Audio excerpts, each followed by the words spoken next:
Yo, most of these are old. I shouldn't have to do this, but I am going to do it. But spoiler alert ahead, there are some critical junctures in TV shows that are going to be revealed. If you don't want to hear those revealed, stop now or prepare to pause it when you get to shows that you like. But there's really not a lot of really new TV shows on here, so don't worry about it. But, you know, I wanted to put this disclaimer in here anyway, so listen at your own risk. And you all are also going to have to forgive me. I just listened back to this episode. I got about halfway through it. I stopped editing it. I'm sorry. I'm boring. I need someone to bounce stuff off with. So please get through this episode. It's very, very short, and I will do better in the future. Damn, I'm sorry. I am boring. That's how you sell a podcast.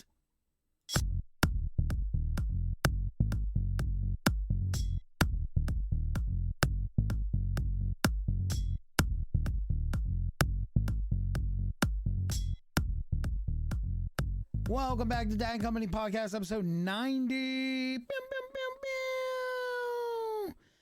Holiday songs. Holiday songs is my number one. When holiday songs start coming on, I start getting super ramped up. And I don't mean like in my brain, because holiday songs are all year round for me.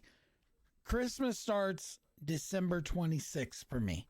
So I love holiday songs. When I start hearing them on the radio, when I start hearing them in places, that's when the holiday starts. That wraps up last week's episode. Let's get into this week. Just rocking the dad pod this week by myself. No company. I got no company. I got no friends this week. It's just me and the listeners. We here at Dad Company Podcast, we start at number 5 and we go to number 1 because we're not animals. If we have honorable mentions, we'll mention them between number 2 and number 1 because that is how it's done. What we are listening to this, or what we are counting down this week, is top 5 TV twists. So twists in TV shows, and it's not animated. No animated shows. So just twists in TV shows. That's it. Since it's just me, it's probably going to go by rather quickly. Man, I'm yawning already. None of the lights are on. I didn't turn any lights on. I'm just chilling at my computer. Let me know how the audio sounds. And get down in those comments. Let me know how it sounds. Get on the YouTube. Follow me there. I'm trying to get those followers up. But without further ado, top 5 TV show twists. Number 5 for me. Now this is just for me. George is being revealed as John Doe in season 5 finale of Grey's Anatomy. Now I didn't watch all of Grey's Anatomy, but I did watch enough of it to understand the significance. Isabel watched it. I think it's all over. Is it over? I don't know. When an unidentified male comes into the ER, he has jumped in front of a bus to save somebody, and then the bus dragged him for like a half a block, I think is what they said. They couldn't figure out who it was. They wanted to identify him. And then eventually he's like writing with his finger in Meredith's hand. And then she realizes, oh shit, he's tracing 007. Well, that happened to be his nickname inside of inside of the hospital. So she goes bolting through the hospital screaming, "It's George! It's George! The John Doe is George." And she gets to the rest of the doctors and they don't believe her. And she's like explaining, well, he traced 007. And so like Bailey grabs her hand and traces something, and she said, well, what did I write? And then they all go and they finally realize that it is him. And then there's an impassioned speech and rah. Everybody goes back to do their jobs. You guys will have to forgive me for the yawning. It has been a very long day. It's 9:30 at night and I'm recording this. But anyway, it was really crazy. And because they realize it's George, you do get that feeling of like, for a split second, oh man, they might save him. And it they don't save him. So they do end up killing off a main character. Alas, it is not to be for the main character, that main character, to trudge on. But there were a couple of episodes that we could have chosen here. When McDreamy died was another one, but I wanted to go with George as John Doe because that's such a powerful moment. And all right, now next, number 4. So for number 4, I'm gonna go with The Haunting of Hill House. When we find out who the bent neck lady is. So the bent neck lady, you see her all throughout the show, and young Nell is just tormented by this ghost figure above her bed, or just like hiding in the corner. Well, not hiding, but just like trudging in the corner or whatever. However, when it is revealed at the end that the bent neck lady is Nell, and it's just like because of hanging, I believe is what it was, and the broken neck is literally from the rope. Oh, that is really crazy. That reveal was really good because there were, I guess, little clues leading all the way up to it, but they didn't really give it away. And I'm really good normally about guessing plots and things like that, but I'm pretty sure that one caught me off guard.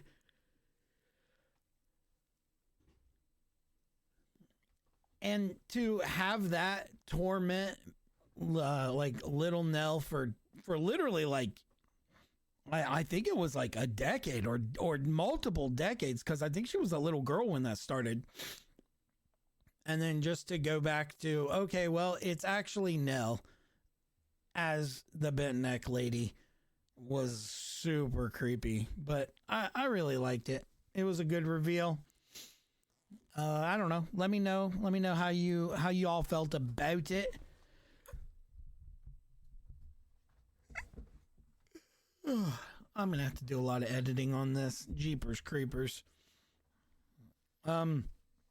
That show in general was one of the very few shows that Jen and I can sit down and just watch. That we watched all of it. That Ted Lasso was another one. What else have we? There's really not many at all that we can sit down and watch together. We are excited about the next season of Ted Lasso, though. But that was one of them. And when they're driving in the car, and out of nowhere, that jump scare happens. Woof. That jump scare scared the shit out of Jen. It was so funny. I think I might have gotten a little tingly, a little scare tingle. Is it weird to say that? Anyway, on to the next one. Let's see. What was that? 5-4. We're on 3. Man, we are trudging. This is gonna be like a 15-minute episode. We are trudging through these. Number 3. I'm gonna say probably Ben from Scrubs. 3rd season episode. This is when Dr. Cox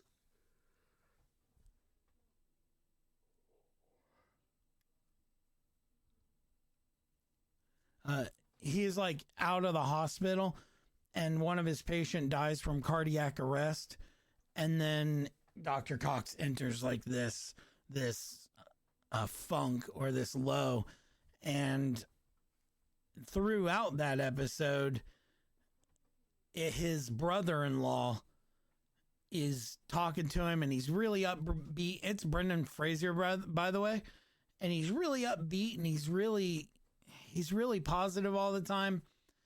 And then at the end of the episode, we find out that that Ben was, we find out that Ben was the patient that died, and that Dr. Cox was just trying to process those emotions, though that traumatic event that had happened. But it was a really, really good episode. Not my favorite episode of Scrubs, but it's definitely a jarring episode, probably because it does deal with Dr. Cox. And Dr. Cox is meant to be like this almighty doctor, never messes up. That like stereotypical condescending mentor who is just trying to teach out of tough love. But then he has this quote unquote mistake happen, and it's just so happens that it was somebody that close to him. It was just hard for him to process that.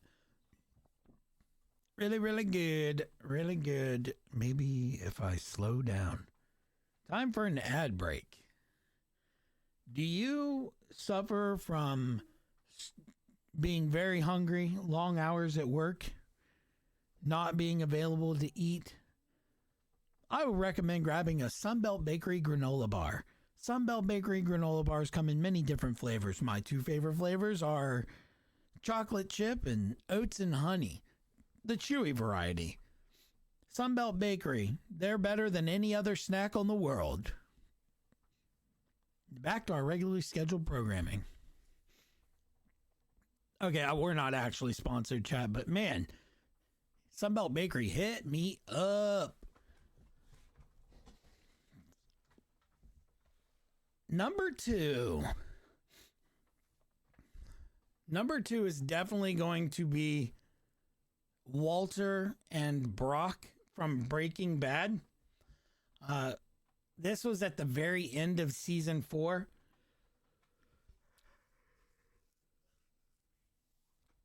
At the end of season 4, we hit a high note, Gus, who almost made this list, but Gus died. That was when the lab got burned down. Walter and Jesse made up because Jesse thought Walter had poisoned Brock, and it turns out that it was just a common flower or a common plant that Brock had gotten a hold of and consumed. And then, so Jesse was like, man, I almost killed you or whatever. And Walter was like, yeah, shit happens. And then as everybody leaves and it like starts to cut away, we go back to Walter's house. And I think it's in the back by the pool, right? It's like on that wall, that brick wall. And then it zooms in on this plant. And sure as shit, Lily of the Valley, which is exactly what they said he had ingested, proving Jesse's theory that Walt is indeed a fucking monster. So I enjoyed that because there was a second of, oh man, you know what? Maybe maybe Walt really is turning the corner. He's not becoming an absolute monster. Jesse is paranoid. Rightly so, by the way. Like, rightly so that Jesse was paranoid. Am I right? Like, absolutely. But then at the very end, just making that, and it really wasn't a subtle connection. It was like zoomed in. Plant was the only thing on the screen. 100%, he absolutely was the one that poisoned Brock. So that's my number 2. I have a million honorable mentions.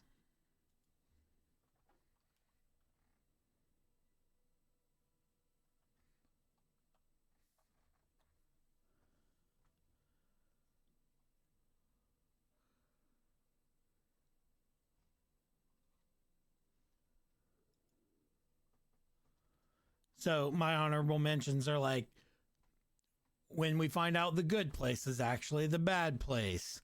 When we find out the flashbacks are actually flash forwards from the Lost series. I know that one's like always on people's lists. It's always like, oh, it's crazy. In the Squid Games, when the creators revealed, the one that I almost put on this list, like almost made my number 5, was Who Shot Mr. Burns.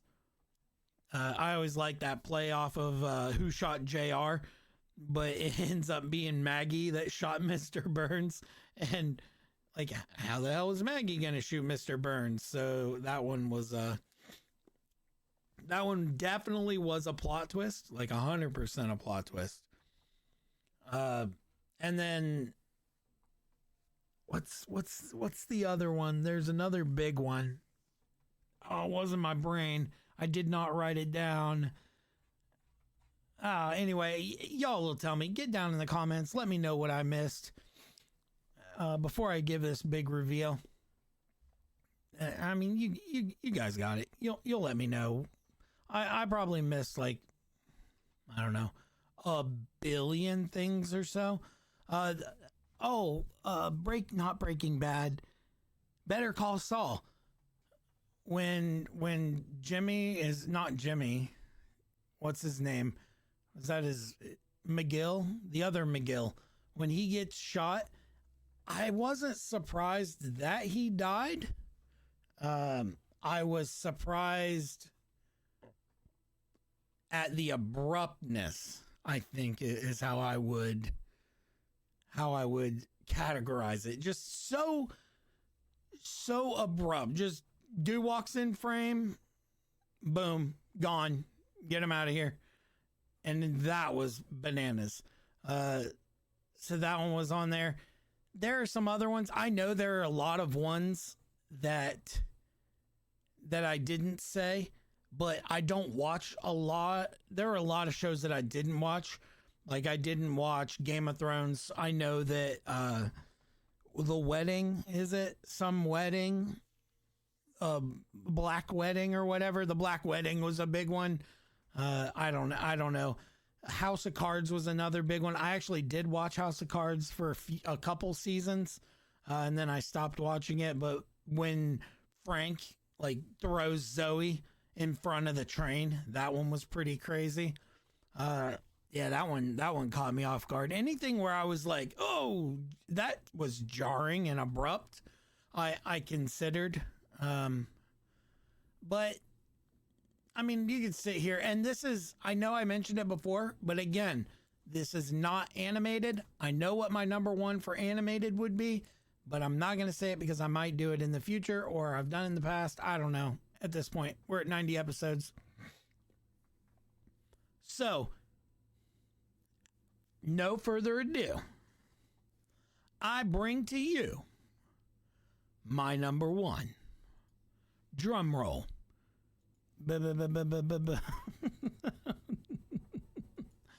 My number 1 is from a very old TV show, and I will reveal it next week. Let's go. I know everybody hates me. People have yelled at me, but if you want to know what it is, come next week. Figure it out at the very beginning. I will reveal it at the very beginning of next week. But get down in the comments. Let me know what you guys thought of this list. Let me know how crappy it was. Let me know how awesome I am. Tell me what your shocking twists on TV shows. Show me what your shocking twists on TV shows were or are or might. Hey, tell me in the future. I don't know. Tell me how much I should watch Game of Thrones. You know, I appreciate all of the support that I've been getting. And I appreciate everybody spreading the word. I want to spread the word a little bit more. I want to make this podcast as big as I can make it. And I can only do that with your guys' help. So remember to tell your friends, tell your family. And I don't give a shit if you tell your enemies as long as the word gets out there. Peace.